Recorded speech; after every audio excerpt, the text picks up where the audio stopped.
In the late evening of March 5th, 1967, a British Railways express was travelling down the East Coast Main Line near the village of Connington, Huntingdonshire, England, travelling from King's Cross to Edinburgh, hauled by D9004, named the Queen's Own Highlander, a British Rail Class 55, a Deltic, one of the most successful diesels that British Rail had at the time.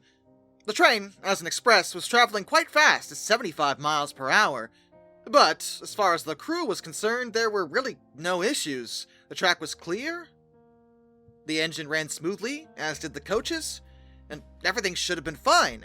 That wasn't until, while they were travelling along the down fast line, the rear portion of the train suddenly was thrown off the tracks to the left. The last 4 coaches would topple onto their sides. 2 other coaches did derail but did not flip over.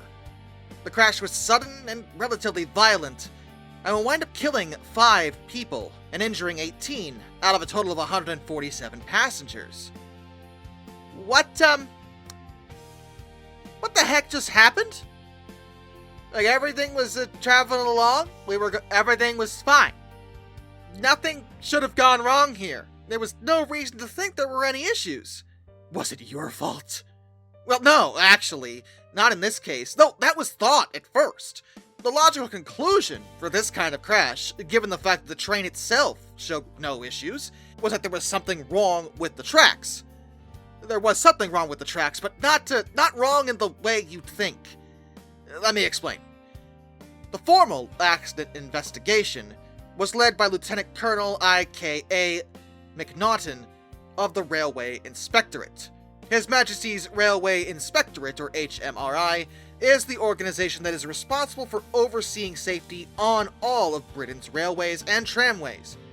And it didn't take tremendously long for them to figure out what exactly had thrown the train off the tracks.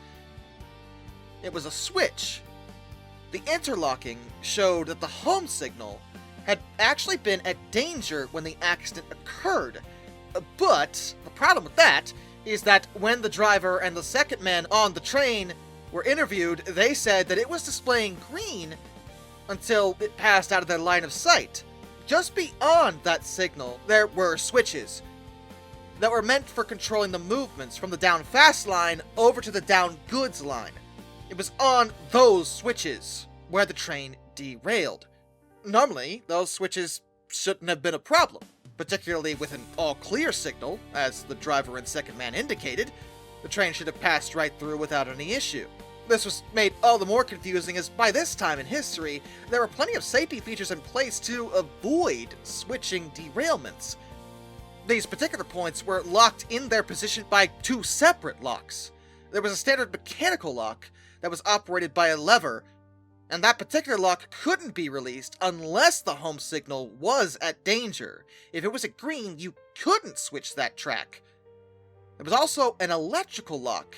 That particular lock engaged if a track circuit just beyond the home signal was accompanied by a train.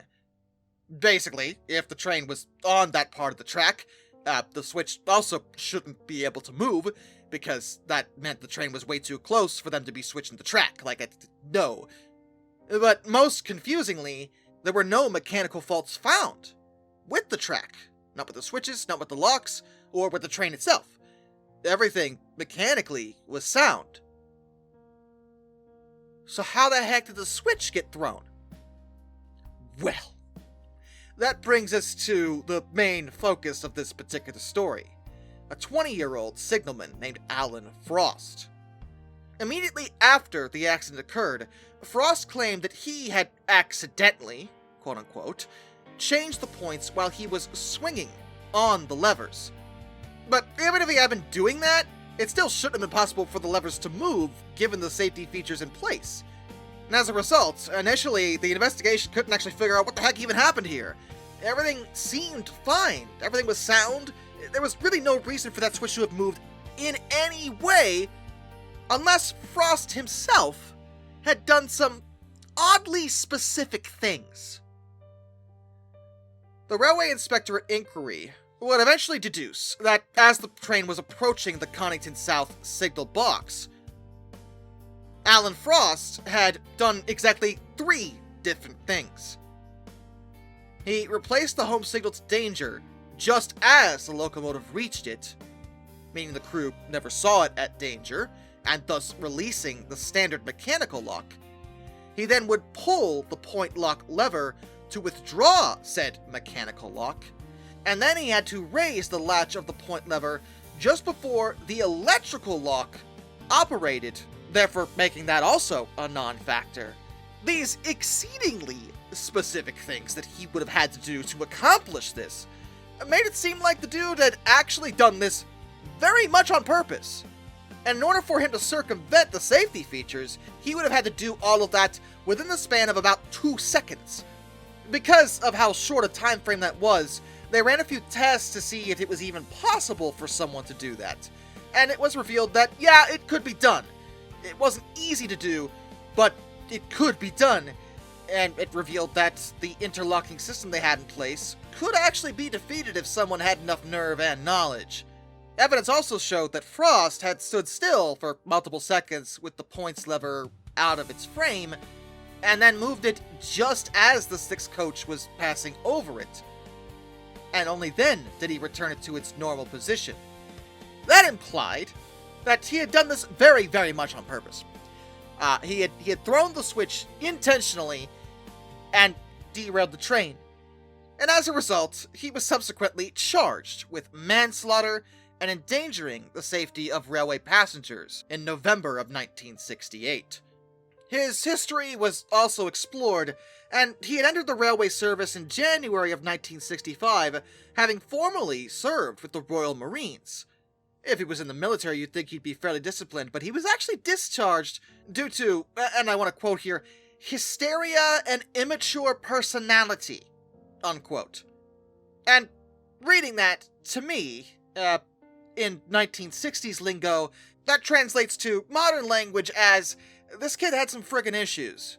And you might be saying, if he was discharged with that particular quote, why did British Railways even hire him? Well, frankly, they just didn't know.